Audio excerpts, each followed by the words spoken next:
कुणी केलं दशरथाचं पिंडदान? रामाने का सीतेने? सीतेने केलं. कुठं केलं? कर्जतला. कोणत्या नदीच्या पात्रात? किती प्रवचन कीर्तन ऐकले आतापर्यंत तुम्ही? 10वेचे श्राद्धाचे. काळाची गरज आहे महाराज, माहिती. तुमची चुकी नाही होईल. महाराज लोकांनी सुद्धा ज्या त्या वेळेला ज्या त्या विषयावरती बोलणं गरजेचं आहे. का करायचं पिंडदान, का करायची पूजा, कोणत्या काळात पुराणामध्ये आलं, काय याचा फायदा, न केल्याने काय तो, त्या विषयावरती आमच्यासारख्याने विवेचन करणं गरजेचं आहे. तुम्ही उत्तर देताना बरोबर दिलं. दशरथाचं पिंडदान रामाने नाही केलं, सीतेनेच केलं. पुढे केलं फल्गू नदीच्या पात्रात केलं. त्याच फल्गू नदीच्या पात्रामध्ये अहिल्याबाई होळकरांनी पिंडदान केलं. माझ्या वाचनात गेलेला सगळ्यात श्रीमंत राजा रावण, त्या रावणाचं सुद्धा पिंडदान केलं. कुणी केलं रावणाचं पिंडदान? पाकिट फुकट द्यायचं म्हणतो, पैसे तुला देतो, तुला बोली एवढ्याला. आम्हाला माहित असत आम्ही 11:30 पुढे बसायला. तुमच्या मनात येत असं नाही येत का? रावणाचं पिंडदान त्याच्या भावाने केलं. भीषण म्हणजे परंपरा कधीची आहे? 5,500 वर्षापूर्वीची परंपरा आहे. मला सासवडला मी कीर्तन केलं, छोटी माऊलींची माझी भेट झाली. जिथं पांडवांनी पिंडदान केलं तो एरिया मला त्यांनी दाखवला. म्हणजे ही अनादिकालापासून चालत आलेली परंपरा आहे. उगा अक्षय महाराजुकलेचं कीर्तन ऐकलं म्हणून उद्यापासून पितृजीव करायची भानगडीत तुला. अक्षय महाराजुकलेचं प्रवचन ऐकलं म्हणून पिंडदान करू नका. पण हिंदू धर्मात जन्माला आलो, ज्याच्या रक्तातून जन्माला आलो, त्याच्यासाठी पिंडदान श्रेष्ठ आहे. लई खर्चात पाडणारा मी कीर्तनकार नाही, परंतु पिंडदान चुकू नये या मताचं मी आहे. का तुमच्याकडे असं झालं आता एखादा लई श्रीमंत 10 कोटी रुपयाचा बंगला आहे, 1 लाखाचा आंघोळी बाथरूम आहे, मेल्यावर त्याला आंघोळ अंगणात घालतील का बाथरूम मध्ये? अंगणातच. मी त्या मताचं 1 लाखाचा आंघोळी बाथरूम मध्ये शावर खाली घातली पाहिजे, संतूर साबण लावली पाहिजे, लक्ष लावली पाहिजे, परफ्यूम मारला पाहिजे, नंबर 1 लावली पाहिजे. का बाहेर आंघोळ घालाय? पण कोणत्या ग्रंथात आलो बा मेलेल्या माणसाला अंगणात आंघोळ घालून? ग्रंथाचं नाव सांगा. बसलेल्यापैकी कुणी सांगा नाही, तो राहिलेल्यापैकी सांगा. ठरलेलं सगळं पाकिट तुम्हाला देऊन जातो. मी शब्दात बदल करणार नाही. कोणत्या ग्रंथात आलं मेलेल्या माणसाला अंगणात आंघोळ घालाय? आलं ना, 2 ग्रंथात आलं. मला नाव अपेक्षित आहे तुमच्याकडे. पण आपलं असं झालं, मागून आलं पुढं चाललं. त्यांनी केलं, आम्ही करायचं. पिछे से आया आगे ढकल दिया. पाथर्डी तालुक्यामध्ये दगडवाडी नावाच्या गावात माझं कीर्तन चालू होतं. कीर्तन असं रंगात आलं. समोर बसलेल्या म्हातारीला मी प्रश्न केला. मी म्हणलं, आजीबाई, मेलेल्या माणसाला का अंगणात आंघोळ घालावी, का मुरीत घालू नये? म्हातारीने मला उत्तर दिलं, उगले महाराज, त्याला जर मुरीत आंघोळ घातली ते जर मुरीतच बसून राहिलं. 3 दिवस हसत होतो महाराज उत्तरा. आडानी डोकाचा अवघड काय. बाहेर आंघोळ का घालावी त्याचं शास्त्रशुद्ध कारण आहे. बाहेर आंघोळ घालत असताना त्याला उपप्रावरण कुंडळ जातं. उपप्रावरण संस्कृत शब्द आहे, मराठीमध्ये त्याला उपर्ण नावाचा शब्द आहे. उपर्ण कुंडळत असताना त्याच्या उजव्या बाजूमध्ये सप्तधान्य कुंडळ जातं. 4 जण त्याला खांद्यावर घेतात. काही ठिकाणी वेशीच्या बाहेर विसावा देतात आणि काही ठिकाणी स्मशानभूमीच्या बाहेर विसावा देतात. इकडं कसं आहे? पुढे टेकवतात त्याला खाली. वेशीच्या बाहेर का स्मशानभूमीच्या बाहेर? वेशीच्या बाहेर. का टेकवायचं बरं त्याला खाली? का विसावा द्यायचं? ते तर मेलेलंच असतं, त्याला काय कळतं टेकवलं नाही टेकवलं.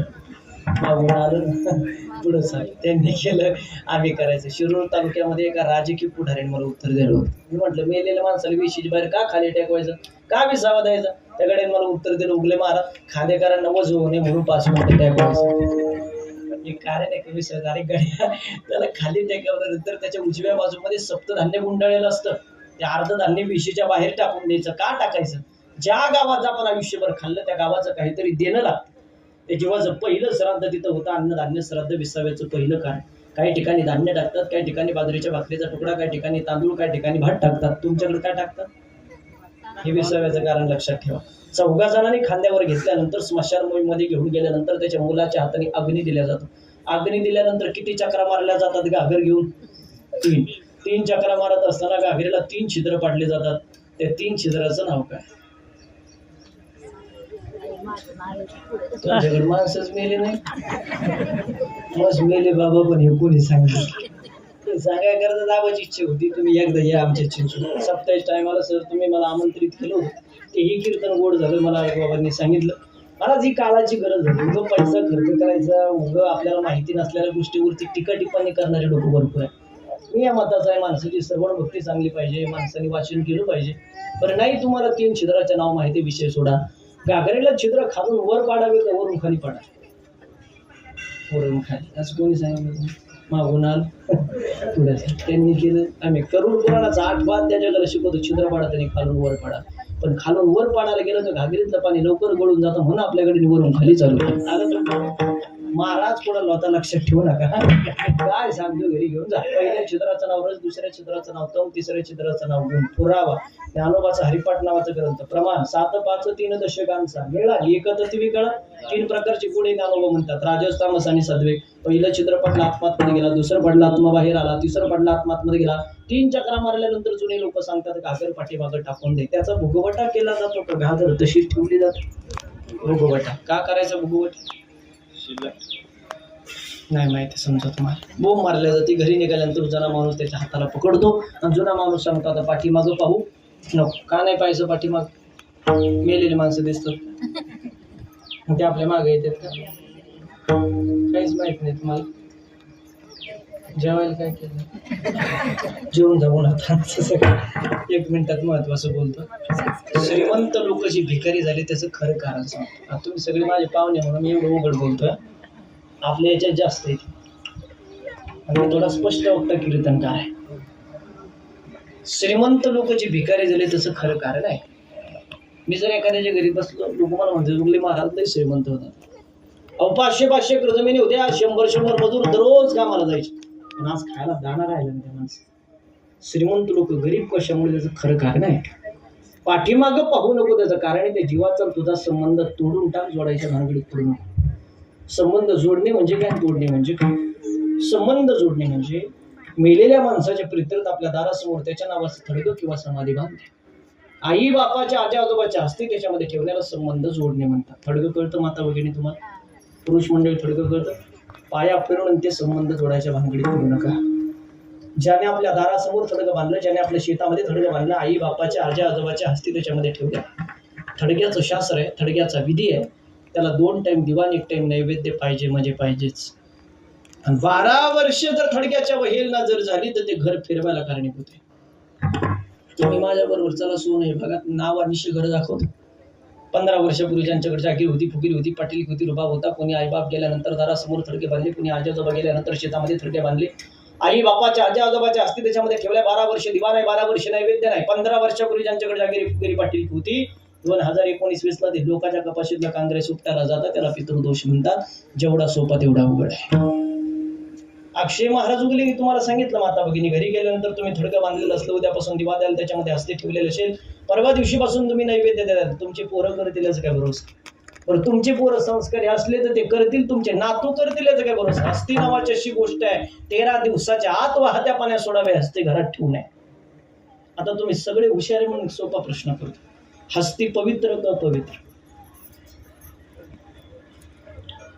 हा देव बाबा पवित्र. पवित्र म्हणत हस्ती विसर्जन करून आल्यावर तुम्ही स्नान का करता? त्याचं उत्तर म्हणते पवित्र म्हणत एखाद्याच्या हस्ती जर चिंचेच्या झाडाला बांधले, तुमची ताकद आहे का त्याला हात लावायची? तुम्ही लांबून जाताना पण जवळ जायचे नाही. आणि अपवित्र म्हणावं तर त्याच्यातून आपला जन्म झाला. मला माहिती आहे बा, एवढ्या डीप मध्ये कोणताच कीर्तनकार आजपर्यंत तुमच्या समोर बोलला नसेल याची मला खात्री आहे साहेब. पण माझा हेतू शुद्ध आहे. सकाळपासून तुम्ही या गोष्टीसाठी खर्च करताय. देवबाप्पाची पूजा झाली, त्यांना दक्षिणे देणार, उगले महाराजांना दक्षिणे देणार, मंडप आहे, साऊंड सिस्टीम आहे, सगळ्याला जेवण आहे. करायचं कशासाठी एवढा खर्च? पण आपण करतो त्याच्यात नवल काय? अजित दादा पवारांची घटना घडली, आपण टीव्हीला पाहिलं, तिथंही ब्राह्मण पूजन होते.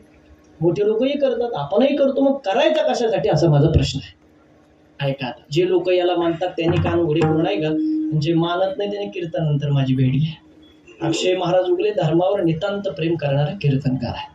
कार्यक्रमानंतर श्रद्धांजलीमध्ये तुम्ही राजकीय टीका टिप्पण्या काही करा, त्या फंद्यात मी कधीच पडत नाही. पण धर्माच्या विरोधात बोललेल्या माणसाला मी कधीच सहन करत नाही. तू किती मोठा आहे, किती उंचीचा, तुझ्या घरचा. धर्माचा स्वाभिमान अभिमान ठेवायचं म्हणजे ठेवायचा. आता हस्ती पवित्र का पवित्र एवढं प्रकरण सगळ्यांनी घरी नाही. जोपर्यंत हस्तीची पूजा होते तोपर्यंत हस्ती पवित्र. हस्तीची पूजा बंद झाली का त्याचा त्रास आहे. एक वाक्य माझं सगळ्यांनी लक्षपूर्वक ऐका. एखादी हस्ती जर जमिनी शिल्लक राहिली त्याच्यावरती तुमच्या घराचं बांधकाम झालं. एखादी हस्ती जर जमिनी शिल्लक राहिली त्याच्यावरती बंगल्याचं बांधकाम झालं. जमिनीतल्या हस्ती बंगल्यातल्या माणसाला समाधानानं जीवन जगू देत नाही. वाक्य माझं लिहून ठेवा. जोपर्यंत हस्तीची पूजा होते तोपर्यंत हस्ती पवित्र. हस्तीची पूजा बंद झाली का त्याचा त्रास. हस्ती हस्ती हस्ती म्हणजे काय? आपण विज्ञानवादी माणसंच आहे. मी ही शिक्षकी पेशामुळे विज्ञानाला प्रचंड महत्व देणारा कीर्तनकार. सांगा मला तुम्ही सगळे मंडळी, इमारतीला आग लागली तर इमारत जळून भस्मसात होते. गाडीला आग लागली गाडीची राख होते. माणसाला आग लागल्यानंतर माणसाची हाडं का जळत नाही प्रश्नाचं उत्तर मला असलेल्यापैकी कोणी दे. जळायला पाहिजे. आगीत काही टाका जर जळून जात असेल तर हाडं कशाला शिल्लक राहायला पाहिजे. त्याचं कारण आहे का, या शरीराला जो कॅल्शियम पाहिजे तो कशापासून भेटला, दुधापासून. कोणाच्या, करेक्ट, आईच्या. हा जो पिंड पोहोचलाय तो आपल्या आईच्या दुधावरती पोहोचलाय. आणि महाराज, जगात असा कोणताच अग्नी नाही तो आपल्या आईचं दूध जाळू शकेल.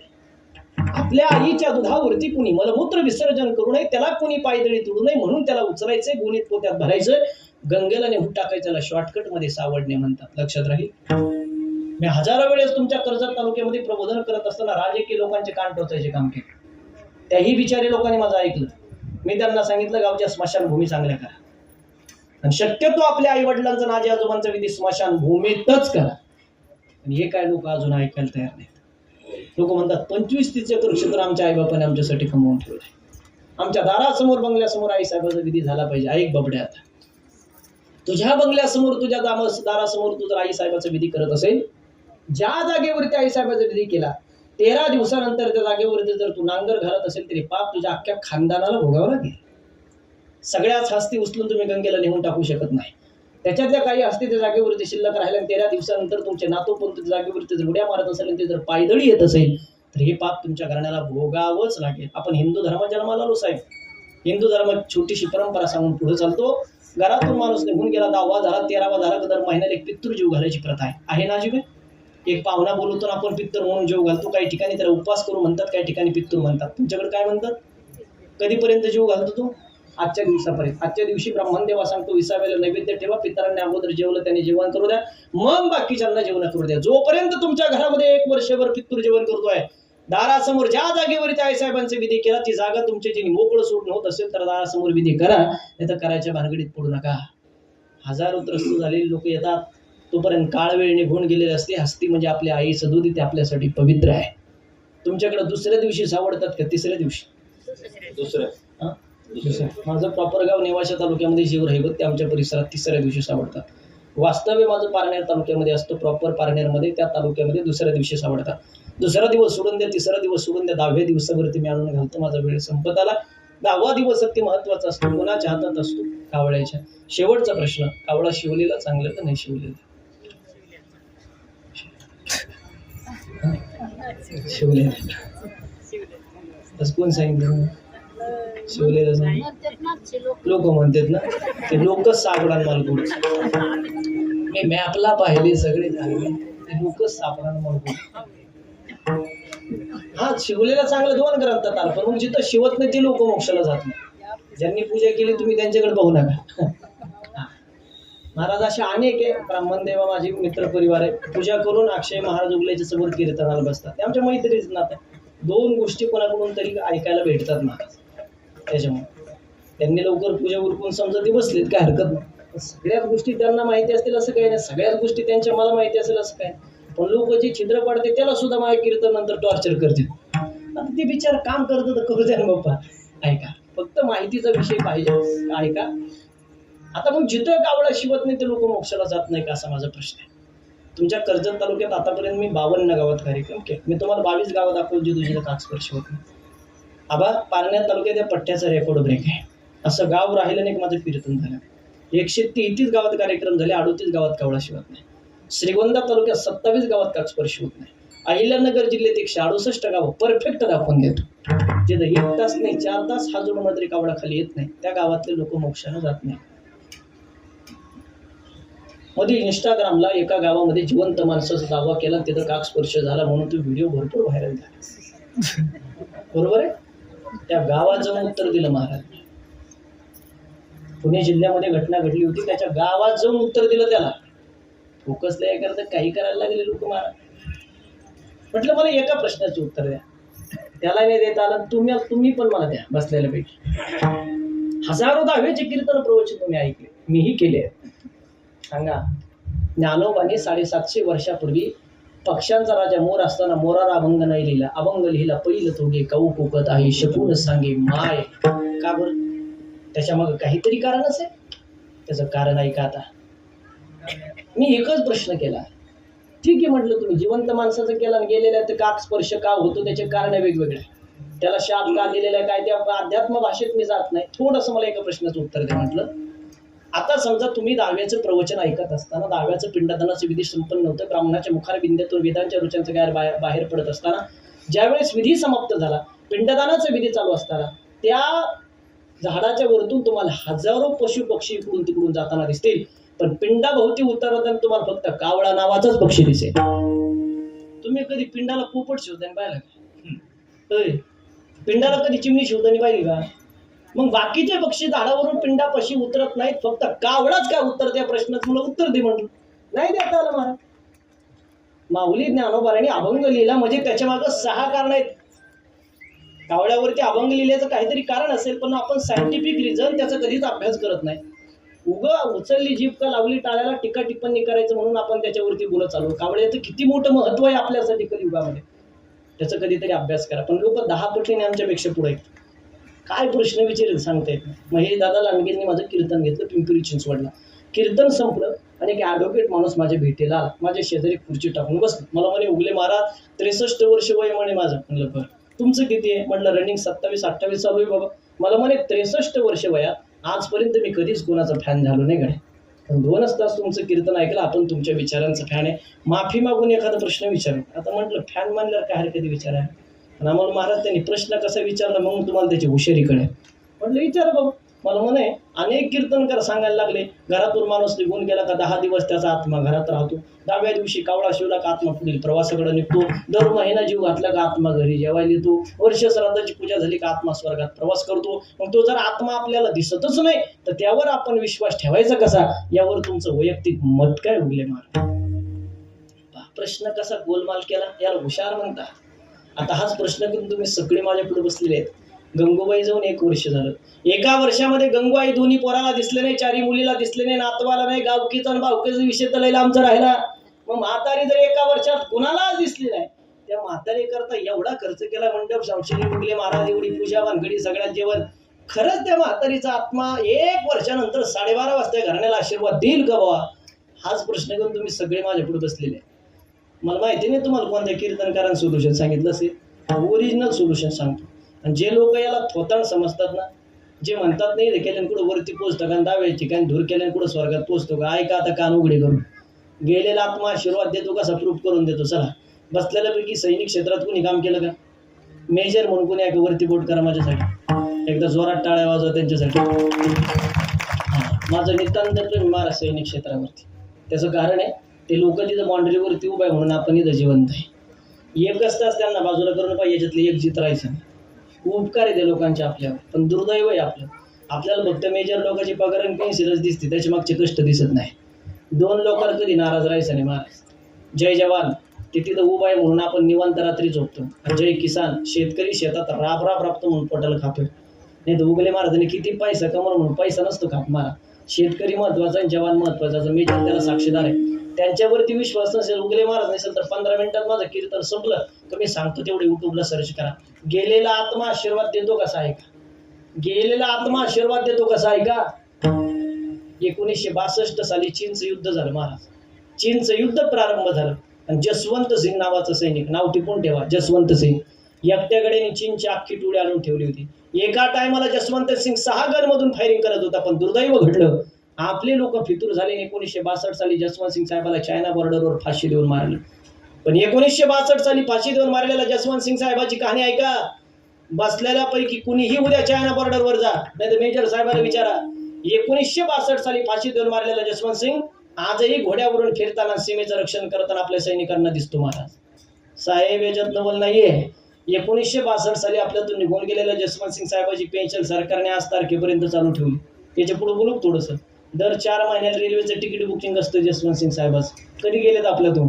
62 साली गेलेत. 2026 ला दर 4 महिन्याला रेल्वेचं तिकीट बुकिंग असतं, त्यांच्या सीटवर कोणी बसत नाही. दर 2 महिन्याला सैनिकांचा प्रोग्राम झाला का सेपरेट खुर्ची टाकली जाते त्यांच्यासाठी, त्यांच्या खुर्चीवर कोणी बसत नाही. याच्या पुढे ऐका, ज्या ठिकाणी जसवंत सिंग साहेब राहत होते सकाळी उठल्यानंतर त्यांच्या रूमला इस्त्री केलेला शर्ट अटकावला जातो, त्यांचा दिवाण साफ केला जातो, त्यांचे बूट पॉलिश केले जातात. कधी गेलेत आपल्यातून? 62 साली गेलेत. 2026 ला दररोज सकाळी इस्त्री केले शर्ट रूमला अटकवला जातो, दिवाण साफ केला जातो, बूट पॉलिश केले जातात. संध्याकाळी जर तुम्ही त्यांच्या रूमला पाहायला गेलात पॉलिश केलेल्या बुटवरती आपोआप धूळ साचलेली दिसेल, इस्त्री केलेलं शर्ट सुरू करायला दिसेल आणि दिवाण तुम्हाला अस्ताव्यस्त झालेलं दिसेल. याच्यातही नवल नाही महाराज. सुप्याच्या पुढे पारनेर तालुक्यामध्ये हायवेच्या कडाला शिरूरच्या पाठीमाग नारायणगाव नावाचे एक गाव आहे. त्या गावामध्ये मी 10वेचं प्रवचन करत असताना समोर बसलेल्या फौजी माणसाने मला उत्तर दिलं होतं, उगले महाराज मला स्वतः साक्षीदार आहे, स्वतः मी त्या बाँड्रीवरती ड्युटी केली. संध्याकाळी बाँड्रीवरती ड्युटी करत असताना अचानक जर आपल्या एखाद्या सैनिकाला जर झोप लागली तर थप्पड मारून उठवण्याचं काम आजही जसवंत सिंग त्या ठिकाणी करतो. सांगा मला, सरकारला या गोष्टी मान्य कराव्या लागत असेल तर अर्ध्या हलकोंड्याने पिवळ्या झालेल्या 2 पुस्तक वाचून अक्कल आलेल्या लोकांनी काय हिंदू धर्मावर टीका टिप्पणी करा. लोक म्हणतात इथं खर्च केले कुठं वरती पोहोचतं का, 10 ठिकाणी दूर केले कुठं स्वर्गात पोहोचतो का. बाबडे माझी भेट घे, मी तो 2 पिक्चर पाहिजे सांग, तेवढी पिक्चर बघून मला भेटायली. पहिला पिक्चर बघ गोपी बाबाचा, दुसरा पिक्चर बघ हरभजन बाबाचा. देशाचे पंतप्रधान PM मोदी साहेब जरी तिथं आले, जसवंत सिंग साहेबाला सॅल्यूट केल्याशिवाय कधी पुढे जात नाही. एकच हेलिकॉप्टर बिना सॅल्यूटचं मंदिरावरून गेलं होतं, पुन्हा वापस आलं नाही. 20 नोव्हेंबर 1996 तारीख लिहून ठेवा. पलांडे नावाचे साहेब तिथं आले होते. बाकीचे कर्मचारी म्हणे साहेब इथं खाली उतरा, जसवंत सिंग साहेबाला सॅल्यूट करायची पद्धत आहे, तसं कोणी जात नाही. 1 मिनिटात मस्त टेकून आपण पुढे जाऊ. पलांडे फुगरीत बोललो, नाही सॅल्यूट केल्याने काय फरक पडतो म्हणे, जुन्या रूढी परंपरा बंद करून टाक. माय मग मीटिंग म्हणे चला. जसवंत सिंग साहेबाला सॅल्यूट न करता पलांडे हेलिकॉप्टरमध्ये बसला. काही सेकंदात हेलिकॉप्टर क्रॅक झालं. जसवंत सिंग साहेबाच्या शेजारी पलांडेचा पुतळा उभा केला, जा कधी चायना बॉर्डरवर पाहिला. जसवंत सिंग साहेबाच्या थोडं पुढे गेलं, बुलेट बाबा नावाचं प्रकरण आहे. तिथे गेलं, साड्या गाड्या अशा साईडला लावावं लागते, त्या बुलेटचं दर्शन घ्यावं लागतं, मग गाड्या पुढे जातात. बिगर बुलेटच्या दर्शनाची गाडी पुढे जाऊ शकत नाही, आपोआप पाठी मग ओढल्या जाते. सांगा मला तुम्ही सगळी मंडळी, 1962 साली आपल्यातून निघून गेलेल्या जसवंत सिंग साहेबाच्या आत्म्याची सरकार जर आजपर्यंत एवढी काळजी करत असेल, कैलासवासी गंगूबाई आपल्यातून गेल्यानंतर त्या आई करता 2 पोरांनी 4 पोरींनी एवढा खर्च केलाय, त्या आईचा आत्मा 1 वर्षानंतर घराण्याला आशीर्वाद देऊ शकत नाही. आत्मा मरत नसतो बाप्पा हो. आत्मभक्ती शरीर सोडून दुसऱ्या शरीरामध्ये प्रवेश करतो. त्या मधल्या काळामध्ये आत्म्याच्या निमित्ताने पिंडदान, ज्ञानदान, अन्नदान, गोदान, रक्तदान जर झालं, मी बोलत नाही, तुकोबा बोलतात, तुका म्हणे पितृ आशीर्वाद देते आणि कल्याणा इच्छित या पुढा. या कोणत्याच गोष्टी तुमच्याची घडणं शक्य नसेल, तुमच्या घरात कोणताच दोष लागून असं वाटत असेल आणि तुमच्या घरात कोणतीच शांती घालायची नसेल तर मग आयुष्यात एक करा, जिवंत मायबापाची सेवा करा. पुढे जाण्याची गरज नाही, काही करण्याची गरज नाही. तुम्हाला लोगले महाराज एवढं हे काय सांगितलं, तुम्ही घरात पूजा केली नसते त्या पंध्यात मी पडलो नसतो. त्या पूजेवरती कोणी टीका टिप्पणी करू नये, श्रद्धांजलीमध्ये त्याच्यावरती कोणी खापल्या काढू नये, म्हणून तुम्हाला दाखले दिली. ते करायला वेळ नसेल तर सोप्या भाषेत बोलतो, जोपर्यंत मायबाप जिवंत त्यांची भरभरून सेवा करा, भरभरून सेवा करा. कारण त्यांनी जिवंतपणे जर तुम्हाला आशीर्वाद दिला ना, त्याची इतका मोठा आशीर्वाद जगात कोणताच नाही. काय गेल्यानंतर आशीर्वादापेक्षा जिवंतपणे जर त्यांनी हात वरती करून आशीर्वाद दिला. महाराज या घरातली माय गेली, आल्यानंतर मी बंगल्यात गेलो होतो, 2 मिनिटं फक्त थोडी साखर घेतली बाहेर आलो. 2 मुलं आहेत त्यांना. तुम्ही मला फोनवरती समजा माहिती देताना सांगितलं 2ही मुलं शेती क्षेत्रामध्ये काम करत आहेत. 4ही मुली चांगल्या घराण्यामध्ये दिलेल्या आहेत. पण खरं सांगू का दादा, किती पैसा कमू द्या, त्या माईकचा आवाज पुढीचा जो माईक आहे त्याचा थोडासा कमी करायचा. दादा ज्या दिवशी माईने देव ठेवला असेल त्या दिवशी त्यांचे 4ही पोरी, 2ही मुलं ढळ ढसारडले असतील, यात तीळ मात्र शंका नाही. पण 10वा झाला असेल, 13वा झाला असेल आणि 13व्यानंतर म्हातारीचा फोटो घरातल्या भिंतीवरती लागला असेल. गड्या एखादा सण येत असेल, त्या सणाला आवडणाऱ्या साडीचा कलर जरी पाहिला तासन तास असणाऱ्या 4ही पोरींना विचारा माय गेल्याचं दुःख काय असतं. माय असते. अर्ध्यावरती कुणाची माय मरू नये, अर्ध्यावरती कुणाचा बाप मरू नये, अर्ध्यावरती कुणाची बहीण मरू नये आणि अर्ध्यावरती कुणाची बायको मरू नये. किती प्रेम करते रे माय. एखाद्याची माय मरू नये, पण माय जर केली, तिला जर चितेवर ठेवलं आणि आपल्या लेकराने जर अग्नी दिला, लेकरू जर घागर घेऊन चक्रा मारत असेल तर मेलेल्या आईचं वाक्य राहतं, लेकरा घागर घेऊन जवळून चक्रा मारू नको, लेकरा लांबून चक्रा मार. मेलेल्या माईला जर विचारलं ना, माय तोशी का म्हटली माय, मेलेल्या आईचं वाक्य राहतं, लेकरा तू जर घागर घेऊन जवळून चक्रा मारल्या आणि तुझ्या अंगाला जर चटके लागले तर मी ते सहन करू शकत नाही. सांगा मला, मेलेली माय जर एवढं प्रेम करत असेल तरी बसलेली जिवंत माय किती प्रेम करत असेल. अरे जाना रात्री कधी घरी जाना, हा पट्ट्या रात्री 2 वाजता जरी कीर्तन करून घरी गेला, माझ्या घराची जर कधी कडी वाजवली, आईने जर कधी दरवाजा उघडला, तर आईचं पहिलं वाक्य राहतं लेकराला. काय विचारते माय, करेक्ट लेकरा तू जेवला काय. लेकरू जर म्हटलं नाही सकाळी 7 वाजल्यापासून रात्री 2 वाजेपर्यंत माझ्या पोटात अन्नाचा कण नाही, माय भूक लागली गाई. अरे रात्री 2 वाजता स्वयंपाक करायची धमक जर या जगात कुणात असेल तर फक्त आपल्या माहीत असते. पावसाने भिजलेलं सरपण म्हातारी घरात घेते आणि रात्री 2 वाजता चूल पेटवते. पोरींनो, जा बरं, तुम्ही कधी दिवाळीला जा, तुम्ही कधी दसऱ्याला जा, तुम्ही कधी भाऊबीजेला जा, तुमची माय तुम्हाला कधी मोकळ्या हाता नेऊन देते. अरे पोरगी जर निघाली, पिशव्या उचलल्या, उंबऱ्याच्या बाहेर आली, तर माई घाई घाई पळती. गहू देईल, बाजरी देईल, ज्वारी देईल, कांदे कुठं द्यायसारखी गोष्ट आहे. किलो भरका व्हायना कांदे देते पोरीच्या पिशे. नातवाला भूक लागू नये, भुईमुगाच्या शेंगा भाजून देईल, गुळाचा खडा देईल, नातवाचे 2-4 मुखी घेईल, त्याच्या हातात कपडे घ्यायला 10-10, 20-20 रुपये तरी देईन. त्याने कपडे येत नसते, पण आईची वेडी माया. तर मायबापाचं सगळ्यात जास्त प्रेम जर या जगात कोणावर असेल तर आपल्या पोरीवरती असतं बरं का, सगळ्यात जास्त. संपेल 5 मिनिटात कीर्तन माझं. पुरुष मंडळी, तुम्ही बाहेर निघाले तर प्रत्येकाने आपल्या पोरीला फक्त एक फोन करायचा. प्रत्येकाने तुम्ही हॅलो जरी म्हटलं नाही, हॅलो, तुमचा आवाज जरी छोटा आला तर पोरगी विचारते, बाबा तुम्ही आजारी एक काय? बाबा आवाज छोटा येतो म्हणजे तुमचा घसा बसला वाटतंय. बाबा खरं सांगा, दादा काही बोलला काय, घरात काही किरकिर भांडणं झाली काय, आवाज छोटा येतो, 100% काहीतरी घडलं. आता भेटायला येऊ का दादा तुम्हाला, व्हिडिओ कॉल करू का दादा? अरे सगळ्यात अगोदर बापाचं दुःख जर या जगात कोणाला कळत असेल तर आपल्या पोरीला कळत.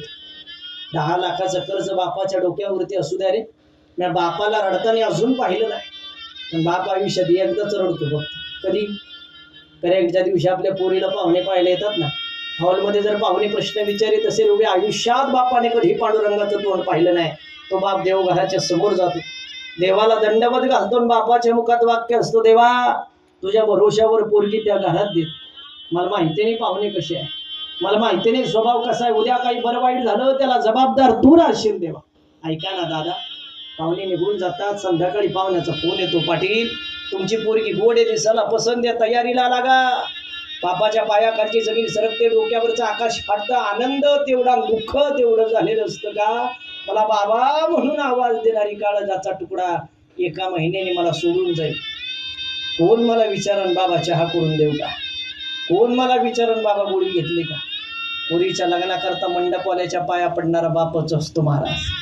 पोरीच्या लग्नाकरता किराणा दुकानदाराच्या पाया पडणारा बाप असतो. सावकाराच्या पाया पडत नेते, मंत्री, आमदार, खासदार सगळ्याच्या पाया पडणारा बाप. लग्नाचा दिवस उगू दे, मंगल कार्यालयाच्या कोपऱ्याला जातो, तोंडामध्ये रुमाल कोंबतो, ढळ ढसा रडतो का? बाबा म्हणून आवाज देणारी काळजाचा तुकडा देवा संध्याकाळी मला सोडून जाईल. कोण विचारण बाबा जेवले का? कोण विचारण बाबा गोळी घेतली का? तरुण पोरांना माझं सांगणं आहे, उगले महाराज कीर्तन ऐकून घरी जा.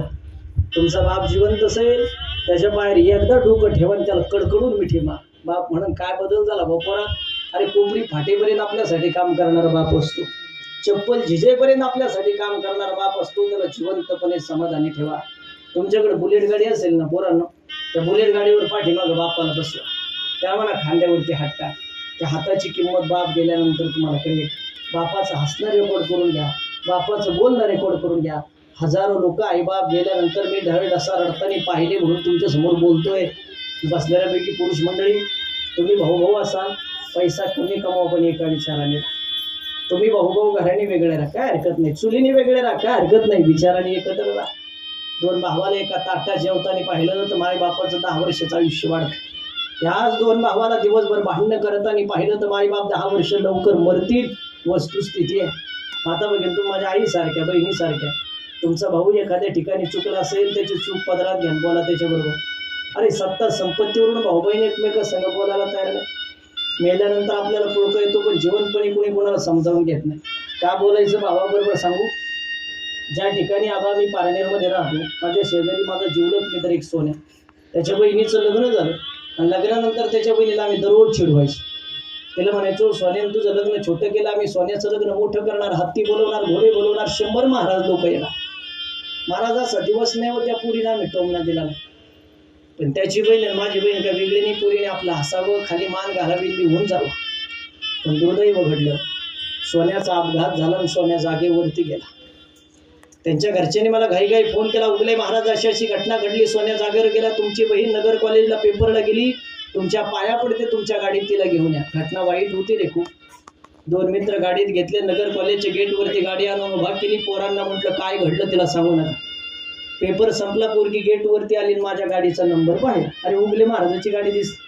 पाठीमागून काचेवरती नाव वाचलं, गाडीच्या आतमध्ये डोकावून पाहिलं. पोरीने पहिला प्रश्न केला, महाराज आज आमचं सोने दिसत नाही, तुमच्यात पुढे गेला. मनातल्या मनात म्हटलं, पोरी तुझा एकुलते एक भाऊ अपघातात गेला, कोणत्या तोंडाने सांग? खोटं बोललो तेव्हा मी ते. तिला म्हटलं मी कीर्तनाला आलोय सोन्या, पारनेरमध्ये असेल, बस गाडीत, घरी जायचं मला सोडतो, चल बस. काय म्हणे महाराज मला चहा प्यायचा. पुरी एकुलते एक भाऊ अपघातात गेला आणि ते विधीसाठी सारा गाव वाट पाहते, कोणत्या तोंडांचे हापस. पोरगी ऐकायला तयार नाही. गाडीच्या खाली उतरली, हसत होती, चहा बिस्किट खात होती. घरी काय घडलं पत्ता नाही. पण ज्या ठिकाणी मी राहतो ना, माझ्या शेजारच्या बिल्डिंगला गर्दी जमलेली, पुरीला नेऊन सोडलं. तोपर्यंत सोन्याची बॉडी हॉस्पिटलला होती महाराज. पण हिंदू धर्माचा एक नियम आहे, ज्या लेकराचं लग्न झालेलं नसेल त्याचं जर अंत्यविधी करायचं असेल, त्याच्या गालाला हळद लावली जाते, त्याला मंडुळी बांधली जाते, त्याला नवरदेव करून अंत्यविधी केला जातो. नियम तुम्हाला सगळ्याला माहिती आहे. माता भगिनी, पुरुष मंडळी, त्या लेकराच्या बाबतीत तसंच घडलं रे. सोन्याचं लग्न झालेलं नव्हतं, सोन्याची बॉडी घरी आणली, गोऱ्या पान गालाला हळद लावली, मंडुळी बांधली आणि नवरदेव करून सोन्याची बॉडी ज्या टायमाला त्यांच्या हॉलमध्ये ठेवली, मेला स्वतः साक्षीदार आहे. सोन्याची एकुलती एक बहीण पळत आली रे. सोन्याच्या छातीवरती धाय मोकळून रडत होती, सांगत होती, उगले महाराज तुम्ही तर म्हणत होते सोन्याचं लग्न मोठं करायचं, हत्ती बोलवायचे, घोडे बोलवायचे, असं केलं का हो माझ्या भावाचं लग्न? अरे ज्या टायमाला सोन्याची एकुलती एक बहीण सोन्यासाठी धाय मोकळून रडत होती महाराज, असा दिवस नसेल त्या बहिणीला त्या भावाची आठवण होत नसेल. बसलेल्यापैकी एखादीचा भाऊ चुकला असेल, घ्या ना चूक पदरा. कोण चुकत नाही रे आयुष्यामध्ये. कुत्र्याच्या जनावराच्या देवाने आपल्याला नाही जन्माला घातलं, माणूस म्हणून जन्माला घातलं. आणि कोण म्हणतं साहेब लोक बदलत नाही. बसलेल्यापैकी 10-15 लोकांकडे माझे मोबाईल नंबर सेव्ह, तुम्ही कायम माझे स्टेटस पाहून मला रिप्लाय करणारी मंडळी. 2 महिन्यापूर्वी 6 तारखेला तुमच्याकडे मी कीर्तनाला आलो होतो. 7 तारखेला 7/4ला मी तुमच्याकडे कीर्तनाला आलो होतो. तुमच्या लक्षात आहे की नाही मला माहिती नाही, परंतु मी त्याच्या अगोदर वांबुरीला एक कीर्तन केलं होतं 6 तारखेला राहुरी तालुक्यात. दुसऱ्या दिवशी एका शिक्षकाने मला फोन केला, तो व्हिडिओ माझा प्रचंड महाराष्ट्रात व्हायरल झाला. त्यांनी मला फोन केला, उगले महाराज तुमचं कीर्तन ऐकलं, माझ्या विचारात बदल झाला. म्हटलं काय झालं सर? 10 वर्षापासून माझ्या बहिणीबरोबर मी बोलत नव्हतो, किरकोळ कारणाने वाद झालेले, कुणी बोला. मागच्या महिन्यात पॅरेलिसिसचा अटॅक आला बहिणीला, नगरला साईदीप हॉस्पिटलला ॲडमिट केलं. बोलत नव्हतं तर भेटायला पण नाही गेलो, पण शपथ घेऊन सांगतो उगले महाराज, वर्ष श्राद्धाचं कीर्तन ऐकलं राहुरी तालुक्यात वांबुरीला आमच्या पाहुण्याकडे. तुमचं उशिरा आलो, लांब बसलो, तुमचा माझा परिचय नाही, पण बहिणीचा दृष्टांत ऐकला, घरी आलो असा बेचैन झालो. असं वाटलं बहिणीला फोन केला पाहिजे, पण 10 वर्षापासून बोललो नाही, कसं काय माघार घ्यायची. बळजबरी फोन केला, 2 वाक्य बोललो, फोन बाजूला ठेवून दिला. दुसऱ्या दिवशी 5,000ची साडी घेतली, बहिणीच्या घरी गेलो. पण दुर्दैव महाराज माझं, पॅरेलिसिस झालेली बहीण अशी पलंगावरती पडली होती. तिचे हातपाय हलत नव्हते, तिला मुखाने बोलता येत नव्हतं. तिची अवस्था पाहिली, माझ्या डोळ्यात पाणी आलं. मला माझं बालपण आठवलं. त्या बहिणीने लई जीव लावलं मला लहानपणी. आमचं एकत्रित कुटुंब, परिस्थिती नाजूक, तिकडून काहीतरी आणावं, खाऊ घालावं, मला आंघोळ घालावी. माझ्यासाठी बहीण कधी उपवाशी झोपली. मला हा वेळा 10 वर्षापासून तिच्याबरोबर बोलला नाही. आणि आता बोलावं म्हटलं तर बहिणीलाच बोलता येत नव्हतं. गाई तिच्या माने खालून हात घातला, बहिणीची मान माझ्या खांद्यावरती टाकली आणि आम्ही बहीण भाऊ हमसून धुमसून रडलो. 10 वर्षानंतर 2 बहीण भाऊ उगले महाराजाच्या कीर्तनानंतर एकत्र येत असतील, याच्यापेक्षा काय पुण्य कमवायचे उगले महाराज. पाया पडून सांगतो तुम्हाला सर्वांना, राग द्वेष युग अहंकार 2 मिनिटं बाजूला ठेवा. अरे 4 भिंतीच्या आत एकमेकाच्या पाया पडा आणि गुन्ह्या गोविंदाने राहा. लई पैसा कमवला म्हणून कोणी सोन्याच्या भाकरी खात नसतं महाराज. लई पैसे लोक मी जवळून पाहिले. अजित पवार नावाचा माणूस या जगातून गेला. चिंधड्या झाल्या दादाच्या शहराच्या बारामती महाराष्ट्र नाही. आमच्यासारखे महाराज लोक रडले त्या दादासाठी. महाराज काय कमी होत होते अजित दादाला? एवढा मोठा माणूस असताना काळ वेळ आल्यानंतर काही होत नसेल तर आपण किरकोळ लोक आहेत. थोडे जागे व्हा. कशाला आबोल धरता, कशाला रागद्वेष धरता? थोडी माघार घ्या. शाश्वत जीवन कोणाचं नाहीये. कधी शेवटचा दिवस येईल कोणाचं काय माहिती हो. प्रत्येक क्षणाचा आनंद घ्या. आणि उद्यापासून प्रत्येक पुरुषाने एवढा संदेश फॉलो करा. आणि मला फोन करून सांगा, उगले महाराज, दत्ता भाऊ, आबासाहेब भाऊ यांच्या आईच्या श्राद्धानिमित्ताने आदरणीय रघु आबांनी तुमची तारीख घेतली होती म्हणावं. आणि त्या श्राद्धाच्या कीर्तनात तुम्ही एक संदेश दिला आमच्या गावाला. उद्यापासून प्रत्येक पुरुषाने आपल्या सख्या बहिणीला, रक्ताच्या बहिणीला दररोज एक फोन करायचा आणि 2 प्रश्न विचारायचे. पहिला प्रश्न विचारायचा, बहिणीला जेवण केलं का? आणि दुसरा प्रश्न विचारायचा, पाहुण्याची तुझी तब्येत बरी आहे?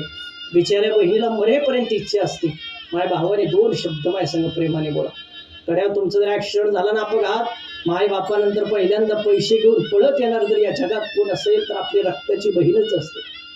त्याला जर माहिती झालं ना हायवेवर माझ्या भावाचा ॲक्सिडेंट झाला, नगरला ॲडमिट केलं, लोकांची जर रोजाने जाणारी बहीण हाई त्या साडीवरती पळत सुटते, डॉक्टरच्या पाया पडते, डॉक्टरला सांगते कितीही पैसे लागू द्या माझा भाऊ जगला पाहिजे, मी लोकांचे तर रोजाने जाईन डॉक्टर, आमच्या ऑपरेशनचा खर्च मी देते, पण भावाला मरू देऊ नका. ही भूमिका जगात कोणाची असेल तर आपल्या रक्ताच्या बहिणीची असते. मी जर माझ्या बहिणीला कधी 1000 रुपयाची साडी घेतली ना, ती दुकानात जाते 4000 रुपये त्याच्यात टाकते 5000ची साडी घेते, पण तिच्या सासू सासऱ्याला मिळून सांगते माझ्या भावाने मला 5000ची साडी घेतली, माझ्या बापाने मला 5000ची साडी घेतली. भावाचं आणि बापाचं नाव कधीही धुळीला घालीत नाही, त्याला रक्ताची बहीण म्हणतात. लाखातले एक वाक्य बोलून थांबे.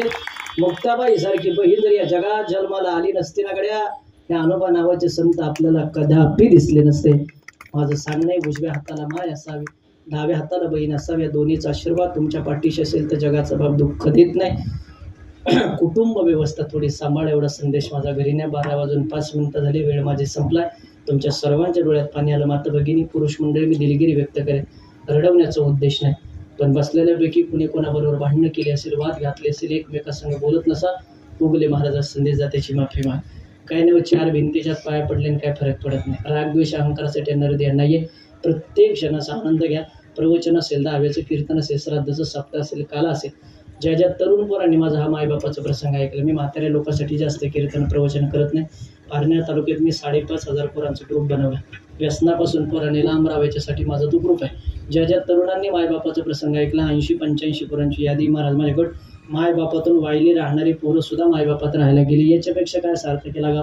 तुमच्यापैकी 2 जणांची विचारात बदल आजचं कीर्तन सक्सेस. पोरांनो कधी बाजारात गेला, 10,000ची साडी बायकोला घ्या, 1000 रुपयाचं लुगडं आईला आणा, 5000चे कपडे पोरांना घ्या, 500 रुपयाची कोपरी बापाला आणा. तुका म्हणे माये बापे अवघी देवाची स्वरूप. एवढं प्रबोधन माझं घरी नाही. फुलं इथं ठेवून द्या, का नाही वाटायची त्याचं कारण सांगतो, इथं ठेवून द्या. ऐका, सगळ्यांचे चरणी साष्टांग दंडवत करत असताना 10:10 कीर्तन सुरू झालं. बरोबर 2 तास मी तुमची घेतली.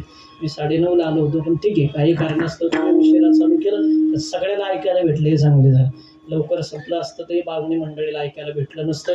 तुमच्या सगळ्यांचे चरणी साष्टांग दंडवत करत असताना 11 दिवशी बलिदान, 12 दिवशी भूदान, 13 दिवशी अन्नदान, 1 वर्षाने श्राद्ध का करायचं, 2ऱ्या वर्षी जीवश्राद्ध, 3ऱ्या वर्षी मोक्षश्राद्ध. घरातून माणूस निघून गेल्यानंतर त्याच्या पोराचं लग्न 1 वर्षाच्यात का करावं, नाही केलं तर 3 वर्षांनी का करावं. घरात मेलेल्या माणसाचे फोटो लावावे का, जरी लावले तर कोणत्या दिशेने तोंड करून लावावे. सगळ्या प्रश्नाचे उत्तर ब्रेक ठेवा. झालेल्या सेवेला पण येत असताना आपल्यातून निघून गेलेल्या गंगूबाईच्या 2ही चिरंजीवाला दादा एक विनंती करेल. तुम्ही दोघंही शेतकरी क्षेत्रामध्ये चांगलं काम करताय, माझी विनंती आहे, मी ज्या घरात 10व्याचं प्रवचन करेन, ज्या घरात श्राद्धाचं कीर्तन करेन, जो माणूस आपला तो निघून गेला त्या माणसाच्या नावाने एक झाड लावायचं आणि त्याचा फोटो मला पाठवायचा. आतापर्यंत मी 3,500-4 हजार लोकांकडून वृक्षारोपण करून घेतलं, कारण कोरोनाच्या काळामध्ये ऑक्सिजन अभावी किती लोक मेले सांगायची गरज नाही. मी थोडं प्रबोधनाचं काम करतो. प्रत्येकाने एक झाड लावायचं. कशासाठी झाड लावायचं? दारासमोर झाड मोठं होईल, तुमच्या बंगल्यासमोर, त्या झाडाच्या सावलीत तुम्ही 2 भाऊ 4 बहिणी बसले, आईने सावली धरायचा भास होईल, निसर्गाचे संवर्धन होईल. पाणी अडवा, पाणी जिरवण, पोरांना घरी ठेवू नका. आता भगिनी, घरातले भांडे विका, लेकरांना शिकवा.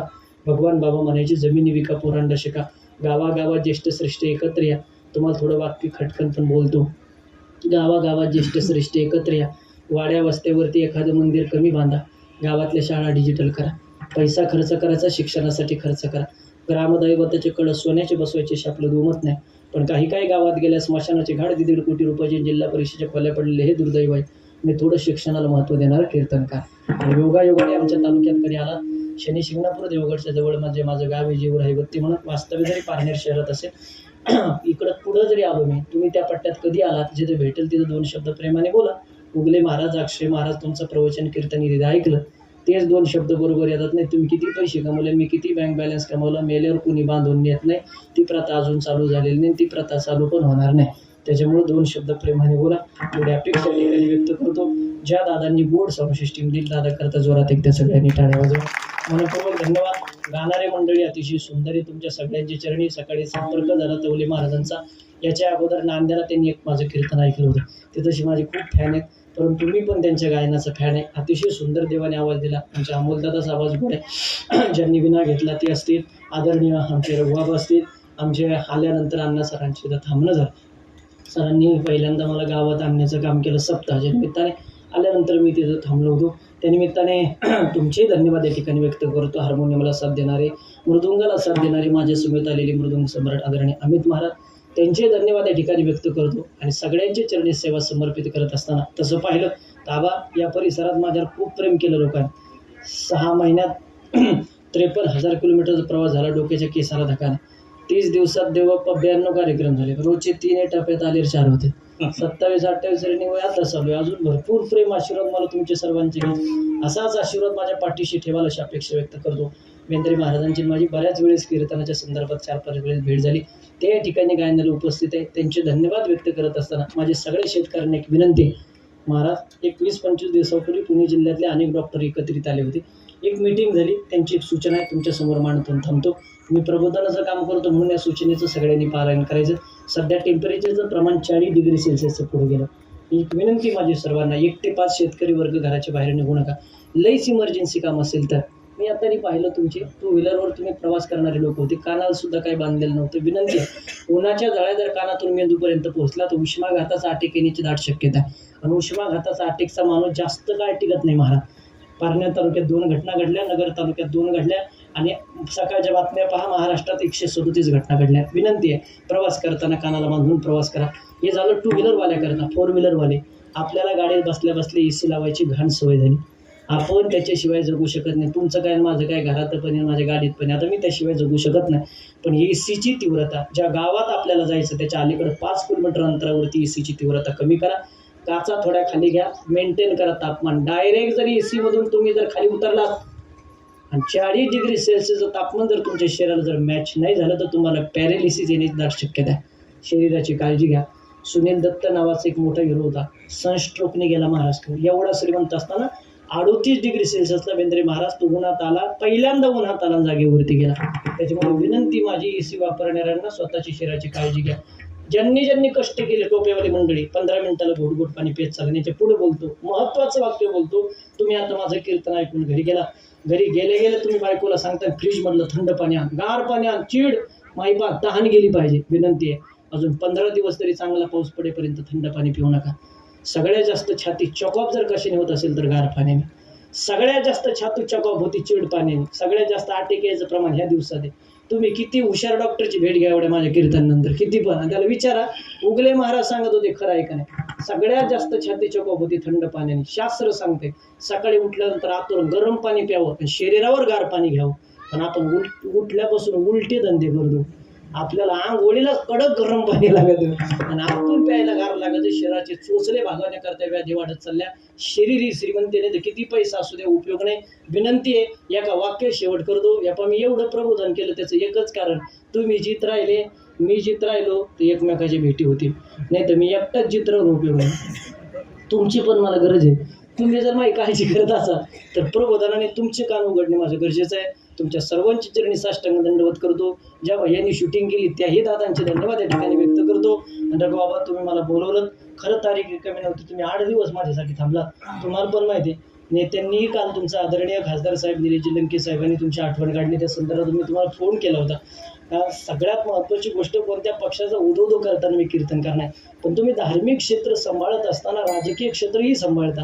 आणि चांगली मंडळी त्या दिवशी रोहितदादांची आमची भेट झाली आणि सहज मी तुमच्या गावाचं नाव सांगितलं, त्यांनी तुमचं नाव सांगितलं. हे प्रेम फुकट तयार होत नाही महाराज. कोणी कोणाची नावं घ्यायला तयार नाही. त्यासाठी काम असेल, समाजसेवा असेल आणि धार्मिक क्षेत्रातलं तुम्ही एक टाळ घेऊन उभा राहता आणि गोड गायन करता, हे आमच्यासाठी महत्त्वाचं आहे. तुम्ही कोणत्या पक्षात आहे, तुम्ही कोणत्या काय करता ते बाजूला ठेवू, तुम्ही धार्मिक क्षेत्रामध्ये टाळ घेऊन उभा राहून गोड भगवंताचं नामस्मरण करता, हे आमच्यासाठी महत्त्वाचं आहे. आणि जवळचे नातलग कंपनी काही ठिकाणी बसलेले. आल्यानंतर मी सप्त्याच्या निमित्ताने ज्यावेळेस सरांची आलो त्यावेळेस आमचा परिचय झाला आणि सगळे कंपनी जवळचे आहेत. तुम्ही माझे कीर्तन ऐकलेले आहेत. सगळ्या महाराज मंडळीचे मी साष्टांग दंडवत करतो. जगद्गुरु तुकोबाराय सांगतात, मी पिंडदान केल्यामुळे फायदा झाला, माझे झाले गयावरचे विठ्ठल. काय केलं तुकोबा तुम्ही, केले कर्मांतर, बोंब मारेली हरिहर. त्याच्यामुळे तुमच्या आयुष्यामध्ये काय झालं त्याचं वर्णन. तुका म्हणे माझ, तुका म्हणे माझ, तुका म्हणे माझ, तुका म्हणे माझ,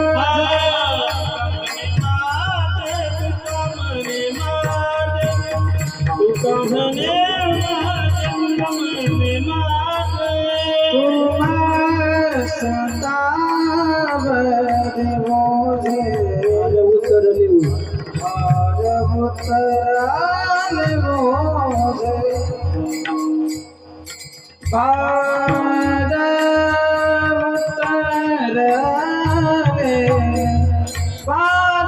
उतराले मोजे माझे झाले गयावर जन माझे झाले गयावर जन माझे झाले गयावर जन माझे झाले गयावर जन पितरे पितरांचे ऋण पितरे पितरांचे ऋण पितरांचे पितल पितरांचे ऋण पितरांचे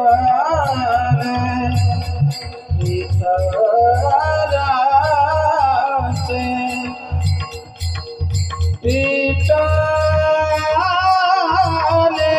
पितरांचे ऋण पितले पितले पितरांचे ऋण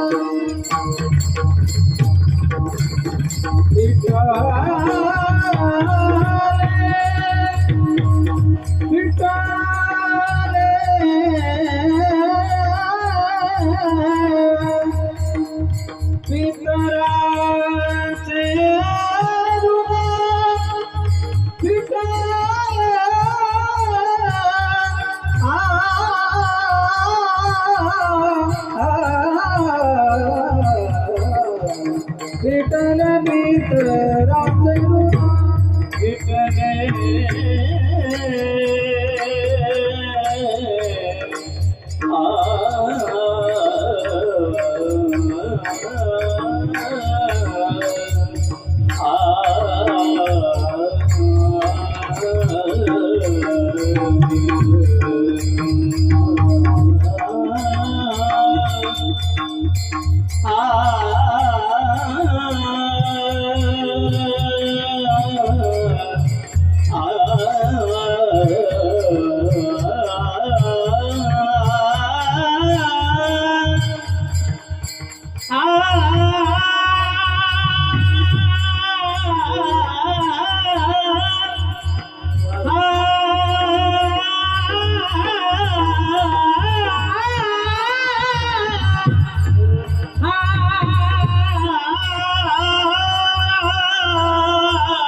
सगळ्यांनी एकदा हात वरती करा, मोठ्या प्रेमाने भजन करा. विठोबा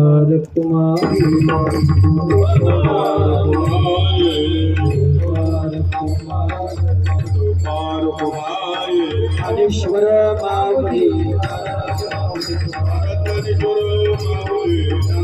माऊली ज्ञानेश्वर ज्ञानेश्वर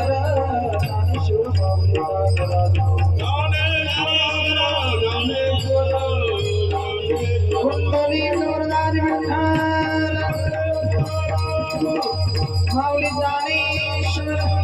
तुकाराम तुकाराम तुकाराम तुकाराम तुकाराम तुकाराम. बोला बोला बोला.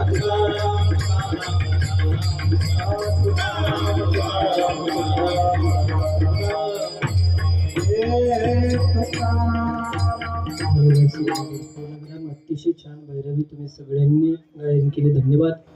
यानंतर कार्यक्रमाची सांगता जय विठ्ठल भजन होईल. तुमच्याकडे आरती घेतात का? आरती नाही घेत ना? आरती घेतली का? ओके ठीक आहे. फुलं का वाटायची नाही त्याचं कारण सांगतो. तुमच्या परिसरातले मी प्रथा बंद केली महाराज, त्याचं कारण सांगतो, तुम्हालाही पटेल. बऱ्याच ठिकाणी तुमच्याकडे फुलं वाटल्या जातात. पुंडलिक गौरदेवाचं जे होत झालं का तुम्ही जागेवरून फुलं फेकता आणि त्याच फुलावरती पुन्हा पाय द्यायला, पुष्पांजली अर्पण करायला जायचं पुण्यन होतं पा. त्याच्यापेक्षा कीर्तन संपलं, प्रसादन झालं, 1 मिनिटात समोर प्रतिमा ठेवलेली असते, त्याच्यासमोर फुलं ठेवत जा. 1 मिनिटात आपल्याला प्रतिमाही पाहायला भेटते. कोण होतं, कसं होतं, नवीन येणारे माणसाला माहिती नसतं. त्याच्यापेक्षा प्रतिमेला पुष्पांजली अर्पण होती, ते पायदळी येऊ देऊ जाणार. त्याच्यासाठी मी तुम्हाला फुलं वाटू दिलेलं आहे. तुम्ही सहकार्याची भूमिका ठेवताल. महत्त्वाचे 2 श्रद्धांजली 1-1 मिनिटामध्ये संपन्न होतील. कार्यक्रमाची सांगता पसायदान होईल. पसायनंतर सगळ्या माता भगिनी पुरुष मंडळीने प्रतिमेला पुष्पार्पण करून भोजन केल्याशिवाय कोणी जाऊ नये एवढी विनंती आहे. दोनही दत्ता भाऊला आणि आबासाहेबांना धन्यवाद व्यक्त करतो. अभंग होईल जय विठ्ठल भजन. आम्ही जातो तुम्ही कृपा असो.